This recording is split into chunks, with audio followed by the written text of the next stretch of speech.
Olá pessoas, tudo bem? Vocês estão no canal Coleção Paralela, eu sou o Rodrigo, ali está o queridíssimo mestre do terror e mais um daqueles vídeos em que eu mostro para vocês o que eu andei lendo está chegando.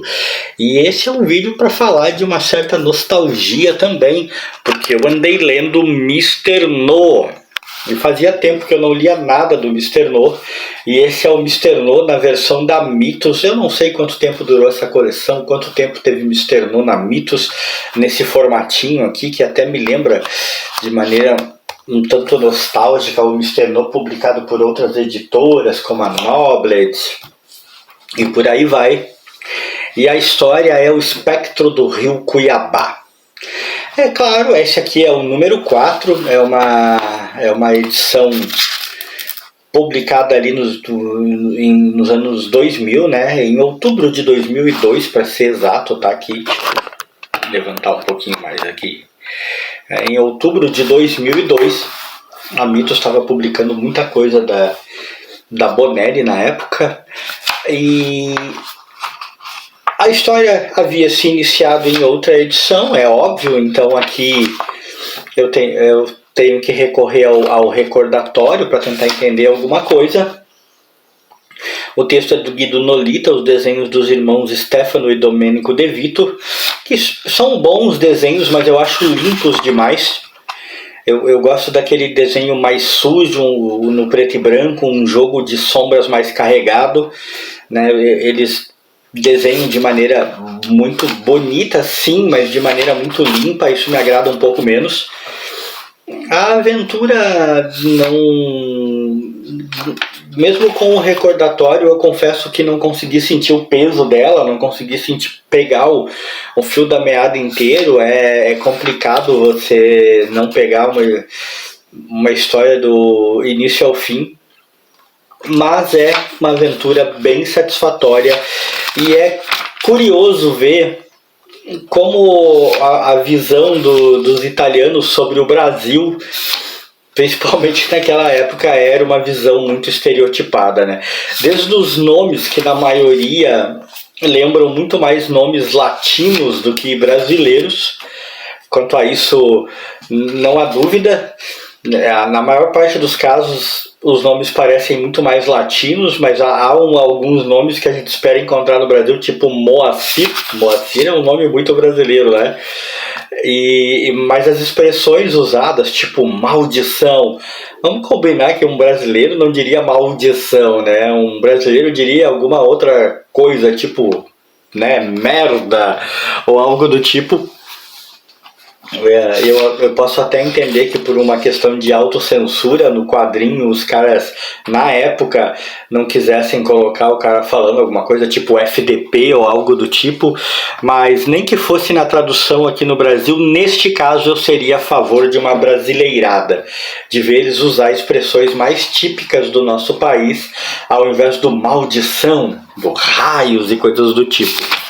É um estilo muito da HQ italiana e da maneira como eles veem, né? Tem expressões como caramba, essas coisas são muito curiosas, muito curiosas. Outra questão bastante interessante, por mais que o Bonelli tenha se sentido extremamente fascinado pelo Brasil e tal, que ele tenha tido até seu respeito pela cultura brasileira e tudo mais, é impossível escapar uma certa estereotipação, né?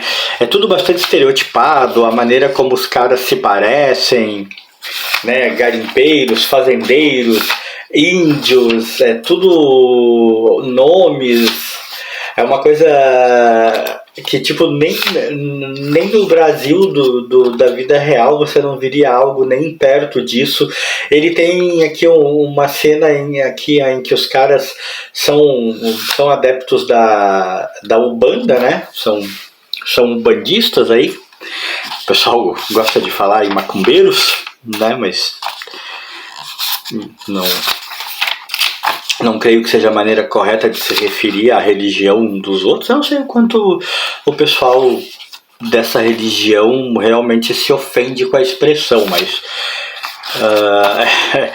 é curioso como a própria visão do autor sobre isso também é uma visão que, tipo, não foi feita uma pesquisa muito profunda não a respeito.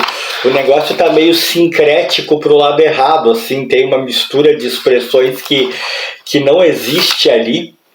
E o tal espectro do rio Cuiabá, que é um capitão enlouquecido que todo mundo achava que era uma espécie de fantasma, ele aparece, causa terror, mas tem um monte de coisas inexplicadas aqui.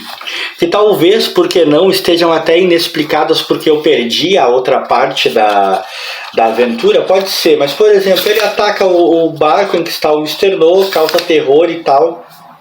E imediatamente um grupo de índios hostios ataca também o mesmo barco. Não ficou claro para mim se esses índios tinham conhecimento desse capitão enlouquecido que chamavam de espectro do rio Cuiabá e eram apoiadores deles, ou se isso foi uma tremenda coincidência, sei lá.